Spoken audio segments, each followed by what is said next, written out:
El día que entendí que su ausencia pesaba más que 1000 cuerpos, que respirar dolía cada vez que recordaba sus promesas suspendidas en el aire, comprendí que estaba muriendo por alguien que técnicamente nunca existió en mi vida. El silencio se vuelve ensordecedor cuando habita el espacio entre lo que casi fue y lo que nunca llegará a ser. Es una herida que sangra hacia adentro, invisible para todos excepto para quien la porta. Ese dolor fantasma que habita en la frontera del amor y la nada, ese veneno que se derrama lentamente en cada rincón de nuestro ser, transformando la esperanza en su versión más oscura. Hoy quiero sumergirme contigo en ese abismo que muchas hemos conocido pero pocas nos atrevemos a nombrar en voz alta, el territorio del casi algo. Si tú también has navegado estas aguas turbulentas, te invito a suscribirte a Fábrica de Mundos, donde juntos desenterraremos las raíces más profundas de nuestras heridas emocionales y encontraremos el camino hacia una reconstrucción que nos permita respirar de nuevo. ¿Recuerdas la primera vez que sentiste ese dolor? Yo sí. Lo llevo grabado en cada célula de mi cuerpo. Mis manos aún tiemblan cuando recuerdo cómo mi teléfono se iluminaba con su nombre, cómo cada mensaje era una pequeña dosis de una droga que me estaba consumiendo lentamente. La garganta se me cierra al recordar esas noches en vela, analizando cada palabra, cada gesto, cada silencio como si en ellos se escondiera algún código secreto que, de ser descifrado, me daría acceso a la certeza que tanto anhelaba. Los casi algo son laberintos sin salida donde la ambigüedad reina suprema. Son esos vínculos que habitan en la imprecisión, en ese espacio entre el querer y el tener, entre el desear y el poseer. Ese territorio donde las promesas se susurran pero nunca se pronuncian en voz alta, donde los futuros se dibujan con tinta invisible y los compromisos son espejismos que se desvanecen cuando intentas alcanzarlos. En mis 15 años de investigación sobre el dolor emocional femenino,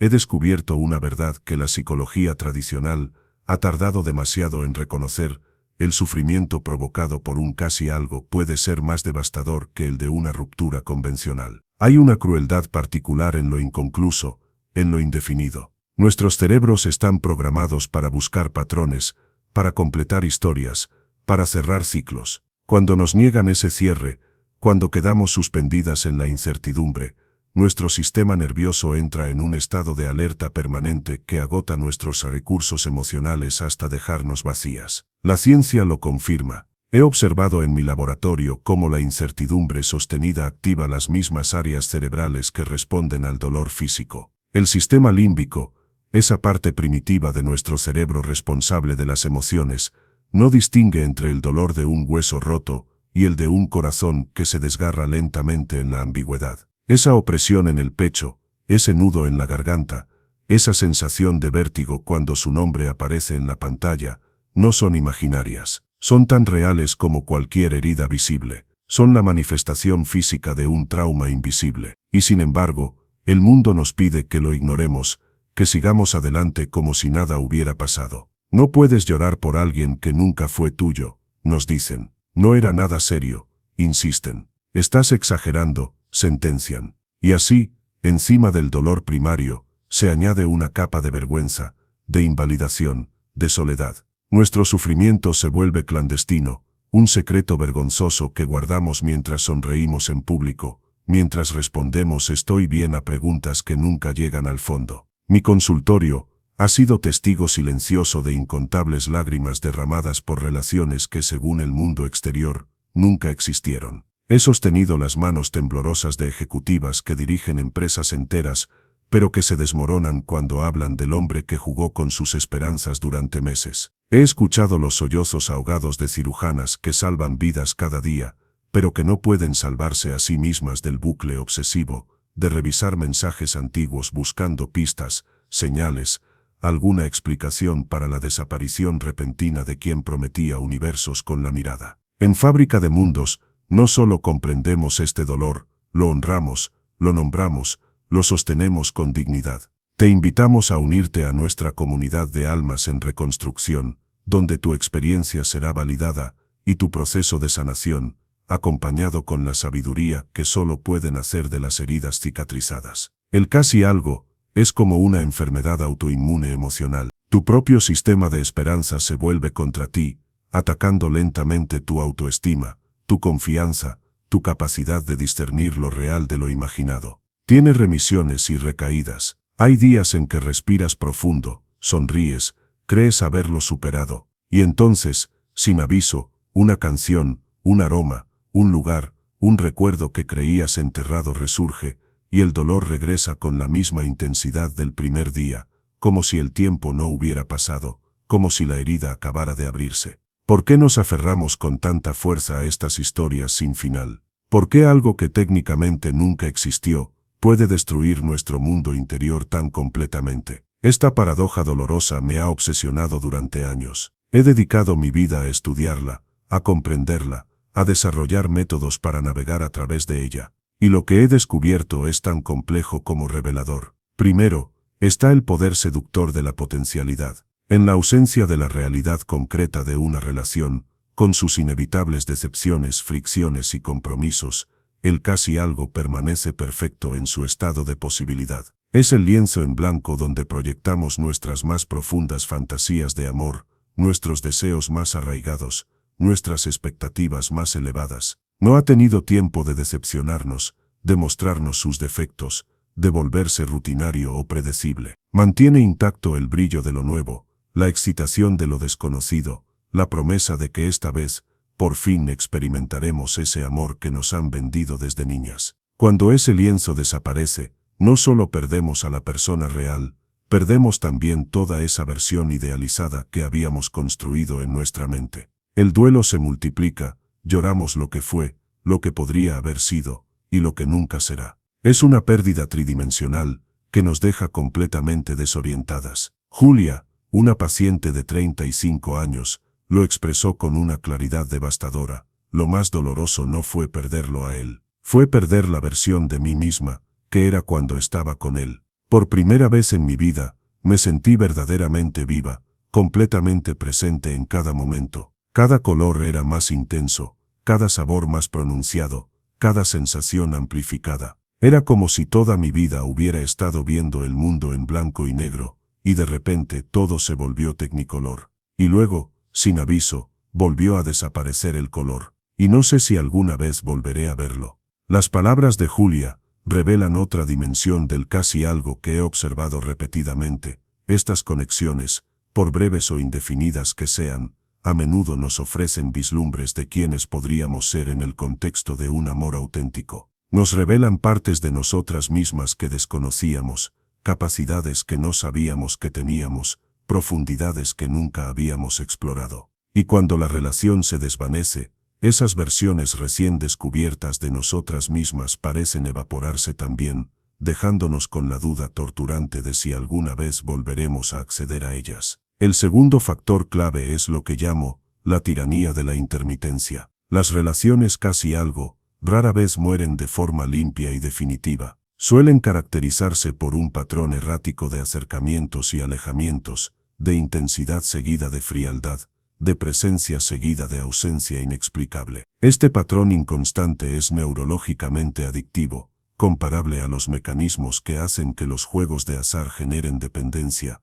La recompensa impredecible provoca descargas de dopamina más intensas que la gratificación constante. Es la incertidumbre, paradójicamente, lo que nos mantiene enganchadas. Cuando nunca sabemos si el próximo mensaje llegará en 5 minutos o en 5 días, cuando no podemos predecir si el próximo encuentro será apasionado o distante, nuestro cerebro entra en un estado de hipervigilancia que consume toda nuestra energía mental. Nos volvemos detectives de emociones ajenas, arqueólogas de intenciones no dichas, descifradoras de códigos inexistentes. Recuerdo el caso de Mariana, periodista de investigación, quien me confesó entre sollozos: me paso el día desentrañando casos complejos, siguiendo pistas, conectando puntos para descubrir la verdad. Y mira en lo que me he convertido: una mujer desesperada, analizando el tiempo que tarda en responder mis mensajes, interpretando los espacios entre sus palabras como si en ellos se escondiera alguna verdad. He convertido mi mente brillante en una herramienta para torturarme a mí misma. ¿En qué momento permití que mi valor dependiera de la atención inconstante de alguien que ni siquiera se atreve a definir lo que siente por mí? El tercer elemento crucial es la ausencia de rituales colectivos para este tipo de pérdidas. La humanidad ha desarrollado elaborados protocolos para procesar el duelo, funerales para la muerte, ceremonias de divorcio para los matrimonios fracasados, incluso rituales de ruptura como devolver objetos o borrar fotos compartidas. Estos actos simbólicos nos ayudan a integrar la pérdida, a hacerla real, a procesarla social y emocionalmente. Pero para el casi algo, no existen estos rituales, no hay una fecha de ruptura que marcar en el calendario, no hay un momento definido que señalar como el fin, no hay objetos que devolver, a menudo ni siquiera existen fotografías juntos, no hay amigos en común que puedan validar lo sucedido. El duelo queda suspendido en el aire, sin anclajes, sin reconocimiento social, sin estructuras de apoyo. Y lo que no se nombra, lo que no se reconoce colectivamente, se convierte en un fantasma que nos persigue en soledad. La experiencia de Sofía, arquitecta de 28 años, ilustra perfectamente esta dimensión. Cuando mi exnovio formal me dejó después de 2 años, todos mis amigos me apoyaron. Organizaron salidas para distraerme, me escucharon llorar, me aseguraron que el tiempo lo curaría todo. Pero cuando él, ni siquiera sé cómo llamarlo, desapareció de mi vida después de 6 meses de vernos casi a diario, de compartir intimidad emocional y física, de hablar de futuros posibles. Nadie entendió mi devastación. Pero si no eran novios, me decían, como si eso invalidara todo lo que había sentido, todo lo que había vivido. Me sentí loca, exagerada, patética. Y eso fue casi más doloroso que la pérdida en sí, la soledad de un duelo que nadie reconoce como legítimo. La cuarta dimensión, quizá la más insidiosa, es la asimetría de poder inherente a muchos casi algo. En estas dinámicas ambiguas, rara vez ambas partes están igualmente involucradas, igualmente vulnerables. Generalmente, una persona, a menudo, aunque no siempre, la mujer, invierte más emocionalmente, está más disponible, es más transparente con sus intenciones y sentimientos. La otra mantiene el control a través de la ambigüedad, beneficiándose de la conexión emocional, la intimidad y el apoyo, sin ofrecer claridad ni compromiso a cambio. Esta desigualdad crea un terreno fértil para manipulaciones sutiles, para abusos emocionales que son difíciles de identificar precisamente porque ocurren en un contexto sin definición. ¿Cómo puedes acusar a alguien de infidelidad cuando nunca hubo un compromiso explícito de exclusividad? ¿Cómo puedes reclamar tiempo o atención a alguien que nunca prometió dártelo? ¿Cómo puedes exigir honestidad a quien siempre mantuvo la ambigüedad como escudo? La experiencia de Elena, profesora universitaria de 41 años, es un ejemplo doloroso. Durante casi un año, estuvo en mi cama cada fin de semana, conoció a mi familia, viajamos juntos, me contaba sus problemas, yo lo apoyaba en todo. Pero cuando le pregunté hacia dónde íbamos, me dijo que él nunca había querido nada serio, que pensaba que yo entendía cómo eran las cosas. Me sentí utilizada, estúpida, ingenua. Lo peor fue darme cuenta de que no podía culparlo de nada concreto, nunca me había mentido, nunca me había prometido nada, simplemente había permitido que yo asumiera, que yo esperara. Mi sufrimiento era real, pero la ofensa que lo causaba era difusa, casi imposible de articular. Y esa ambigüedad me impedía incluso sentir la limpieza de la indignación. Estaba atrapada en un limbo entre el dolor y la duda sobre si tenía derecho a sentir ese dolor. Las estructuras sociales y culturales en las que nos desarrollamos como mujeres amplifican nuestra vulnerabilidad a estas dinámicas. Desde pequeñas, se nos enseña que nuestro valor está ligado a nuestra capacidad de ser elegidas, amadas, deseadas. Las narrativas románticas que consumimos, desde cuentos de hadas hasta comedias románticas, refuerzan la idea de que la paciencia, la comprensión infinita y la capacidad de ver el potencial en alguien son virtudes femeninas, que eventualmente serán recompensadas con amor verdadero. Estas expectativas generizadas nos predisponen a aceptar migajas emocionales, a justificar comportamientos inconsistentes, a esperar indefinidamente que la ambigüedad se transforme en certeza. Mientras tanto, invertimos años preciosos de nuestra vida emocional en personas que no están dispuestas a invertir ni la claridad de una conversación sincera en nosotras. El paisaje digital contemporáneo ha añadido nuevas capas de complejidad a este fenómeno. Las redes sociales y las aplicaciones de citas han creado un ecosistema donde la ambigüedad puede mantenerse indefinidamente, donde la atención intermitente es fácil de administrar, donde siempre existe la sensación de que podría haber alguien mejor esperando al siguiente desliz de dedo. En mi investigación más reciente, analizamos más de 10.000 interacciones en plataformas digitales y descubrimos que el 73% quedaban en este limbo del casi algo. La hiperconectividad, combinada con lo que llamo el síndrome de la opción mejor, ha generado una cultura de conexiones superficiales, de compromisos postergados indefinidamente, de relaciones que nunca maduran más allá de su fase inicial, porque siempre existe la ilusión de que algo más perfecto podría estar esperando un swipe a la derecha. El testimonio de Paula, analista de datos de 29 años, refleja esta realidad.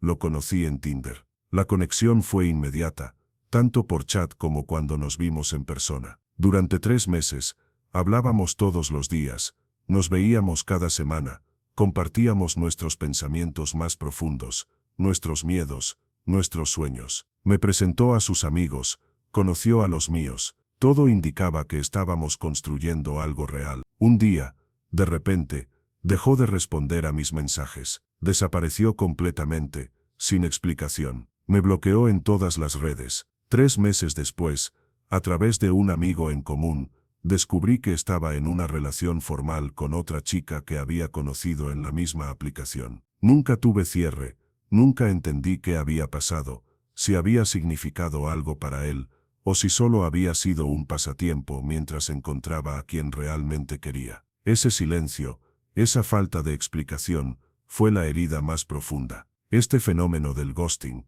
la desaparición súbita y sin explicaciones, representa la culminación más cruel de la ambigüedad. No solo se nos niega la relación que esperábamos, se nos niega también el más básico respeto de un final claro, de una explicación, de un cierre. Quedamos suspendidas en un limbo de preguntas sin respuesta, de autoinculpación, de suposiciones torturantes, y es precisamente en este punto de mayor oscuridad, donde quiero ofrecerte una luz. Porque si hay algo que he aprendido en mis años estudiando el dolor humano, es que incluso las heridas más profundas pueden convertirse en portales hacia versiones más conscientes, más fuertes, más auténticas de nosotras mismas. En Fábrica de Mundos, he diseñado un proceso transformador que te guiará paso a paso desde la parálisis del dolor indefinido hacia la reconstrucción consciente de tu ser emocional. Porque el final de un casi algo puede ser el principio de un todo contigo misma.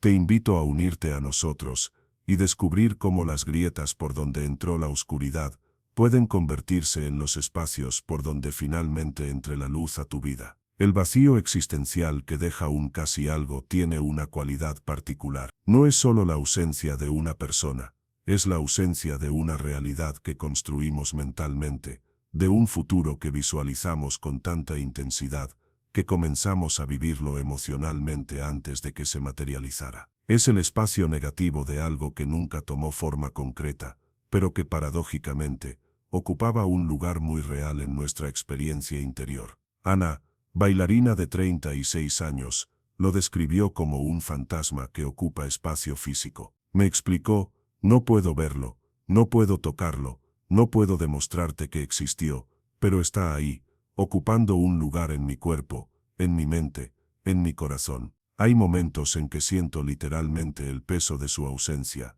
como si el aire a mi alrededor se volviera más denso, más difícil de respirar. Hay espacios en mi apartamento que están marcados por su casi presencia, el lado de la cama donde nunca durmió regularmente, pero donde a veces descansaba su cabeza, la taza que usaba cuando venía, la playlist que creamos juntos. Todo está impregnado de una presencia que nunca fue del todo real, pero que yo experimenté como absolutamente concreta. Este tipo de vacío es particularmente desorientador, porque desafía nuestra capacidad de definir claramente lo que hemos perdido. Cuando alguien muere, sabemos exactamente qué nos falta. Cuando una relación formal termina, podemos identificar claramente lo que ya no tenemos. Pero cuando un casi algo se desvanece, lo que perdemos es más etéreo, posibilidades, potencialidades, versiones imaginadas de un futuro que ahora tendremos que reimaginar completamente. Reconstruir nuestra identidad, después de un casi algo, requiere un tipo especial de valentía, la valentía de validar nuestro propio dolor sin necesidad de confirmación externa, la valentía de confiar en nuestra experiencia subjetiva, aunque el mundo nos diga que no tenemos derecho a sufrir por algo que nunca existió realmente. En mi trabajo con mujeres que han sobrevivido a la devastación de estas relaciones ambiguas, he identificado 5 etapas en el proceso de recuperación, 5 puertas que debemos atravesar para reclamar nuestra plenitud emocional. La primera es la validación, permitirnos sentir plenamente el dolor sin juzgarlo, sin minimizarlo, sin compararlo con otras pérdidas más legítimas. Reconocer que nuestro sufrimiento es real, que nuestra experiencia emocional es válida independientemente de las etiquetas o definiciones externas que se le asignen a la relación. Carla, psicóloga infantil de 42 años, encontró su camino a través de esta puerta cuando me dijo, un día, después de meses sintiéndome ridícula por seguir llorando por alguien con quien nunca tuve una relación oficial, me miré al espejo y me dije, tu dolor es real porque tú eres real. Tus sentimientos son válidos porque tú eres válida. No necesitas que nadie más lo confirme. Fue como si algo se liberara dentro de mí. Por primera vez, pude llorar sin vergüenza, sin autocrítica, sin esa voz interna que me decía constantemente que estaba exagerando. La segunda puerta es la de construcción. Examinar críticamente los factores sociales, culturales y personales que nos predispusieron a aceptar la ambigüedad, a conformarnos con menos de lo que merecemos, a invertir emocionalmente en alguien que no estaba dispuesto a ofrecer claridad o compromiso. Para Raquel, abogada de 38 años, este fue un proceso revelador. Me di cuenta de que toda mi vida me habían enseñado a no presionar, a ir con la corriente, a no parecer desesperada. Había internalizado tanto estos mensajes que me sentía culpable por querer definiciones claras, por necesitar saber dónde estaba parada. Había aceptado la narrativa de que una mujer genial es la que no pide nada, la que espera pacientemente, la que entiende cuando él no está listo. Deconstruir estas ideas fue doloroso pero liberador. Me permitió ver que no había nada malo en mí por querer claridad, por necesitar compromiso, por valorar mi tiempo y mi energía emocional. La tercera puerta es la reclamación, recuperar las partes de nosotras mismas que habíamos cedido o subordinado en el proceso de adaptarnos a la ambigüedad. Reclamar nuestro derecho a establecer límites claros, a exigir definiciones, a esperar reciprocidad emocional. Isabel, ingeniera de 35 años, describió este proceso como un despertar. Siempre había sido la chica relajada, la que entendía cuando él cancelaba planes a último minuto, la que nunca pedía explicaciones cuando desaparecía por días. Pensaba que eso me hacía atractiva, deseable, diferente a las otras chicas. Un día me di cuenta de que había construido toda mi personalidad alrededor de ser conveniente para él, de ocupar el mínimo espacio emocional posible, reclamar mi derecho a tener expectativas, a sentir y expresar decepción, a exigir respeto por mi tiempo y mis sentimientos. Fue como descubrir una nueva identidad, una Isabel que ya no pedía permiso para existir plenamente. La cuarta puerta es la reconexión, redescubrir nuestra capacidad de intimidad auténtica, primero con nosotras mismas, y luego con otros. Aprender a distinguir entre conexiones genuinas y espejismos emocionales. Desarrollar la claridad interna que nos permite reconocer y evitar patrones similares en el futuro. Laura, profesora de 40 años, encontró en esta etapa una nueva libertad. Después de años atrapada en casi algo sucesivos, me tomé un año de celibato intencional, no solo sexual, sino emocional. Me dediqué a redescubrir quién era yo cuando no estaba orientando toda mi energía hacia un hombre. Fue el año más transformador de mi vida. Recuperé pasiones olvidadas, fortalecí amistades que había descuidado, me reconecté con mi cuerpo a través del baile y la meditación. Cuando finalmente me sentí lista para volver a conectar románticamente, lo hice desde un lugar completamente diferente. Ya no estaba buscando a alguien que me completara o me validara. Estaba buscando a alguien con quien compartir la plenitud que había encontrado en mí mismo. La quinta y última puerta es la trascendencia. Transformar nuestra experiencia de dolor en sabiduría, en comprensión más profunda de nosotras mismas y de los demás, en capacidad de ayudar a otras que atraviesan situaciones similares. Marta, escritora de 47 años, describe este proceso como alquímico. El casi algo que casi me destruye se convirtió, finalmente, en el catalizador de mi mayor crecimiento. El dolor que pensé que me mataría, se transformó en el combustible para mi creatividad, mi empatía, mi capacidad de conectar con el sufrimiento ajeno. Escribí un libro basado en mi experiencia que ha ayudado a miles de mujeres a sentirse menos solas, menos avergonzadas de su dolor. Esa relación que nunca llegó a ser se convirtió, irónicamente, en la semilla de las conexiones más profundas y significativas que he tenido en mi vida, con mis lectoras, con otras mujeres que han pasado por lo mismo conmigo misma. Si estás leyendo esto y te reconoces en estas palabras, si el dolor del casi algo sigue latiendo en tu pecho como una segunda pulsación, quiero que sepas que no estás sola, que tu experiencia, aunque a menudo invisibilizada, es compartida por millones de mujeres, que tu sufrimiento es legítimo, que hay un camino hacia la sanación que no requiere que minimices o niegues lo que has vivido. En Fábrica de Mundos, hemos creado un espacio seguro donde tu historia será escuchada, donde tu dolor será validado, donde encontrarás las herramientas y el acompañamiento necesarios para transformar esta experiencia en un portal hacia una versión más plena y auténtica de ti misma. Te invito a unirte a nosotras en este viaje de reconstrucción, a descubrir cómo incluso las experiencias más dolorosas pueden convertirse en los cimientos de una vida más consciente, más conectada, más genuinamente tuya. Porque el final de un casi algo no tiene por qué ser el final de tu historia.